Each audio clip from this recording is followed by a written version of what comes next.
Hello mga kabayan, Diosa in Hong Kong here. For today's recipe share, magluluto tayo ng potato. So quick and easy lang itong recipe na to mga kabayan. Meron akong nabalatan na potato dito. Bali, hiniwa ko lang siya ng ganyan. So depende sa iyo kung anong style ang paghiwa mo sa potato. Napakatipid lang nitong recipe na to mga kabayan. At nagpakulo lang ako ng tubig at nilagyan ko ng asin. At saka ko na pinakuluan itong aking sliced potato ng about 5 minutes. So wag natin to i-fully cook para naman maganda ang pagkaprito nito.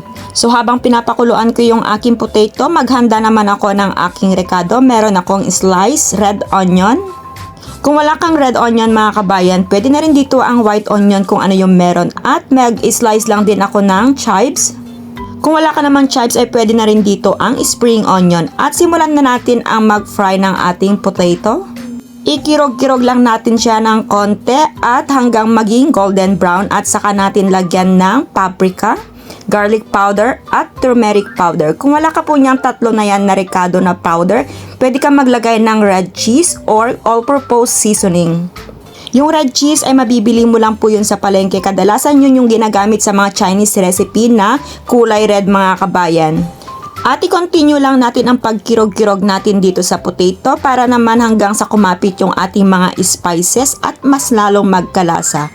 At it's up to you na rin kung gusto mong mag-add dito ng konting asin. At ilalagay ko na yung aking sliced red onion. Ikirog-kirog lang natin ng konti at saka naman natin isunod yung ating sliced na chives. Ikirog lang po natin siya ng konti mga kabayan at hayan, tapos na po siya. Ganun lang po kasimple at kabilis itong recipe na to. Kaya sa mga intay dyan na hirap mag-budget para sa mga pamalengke nila na binibigay ng kanilang amo, pwedeng-pwede na po to mga kabayan. Napakatipid lang at napakamura ng potato sa palengke. Now it's done mga kabayan. So that's all for today's recipe share of Diosa Cucinera. Thank you for watching. See you on my next vlog. Bye bye!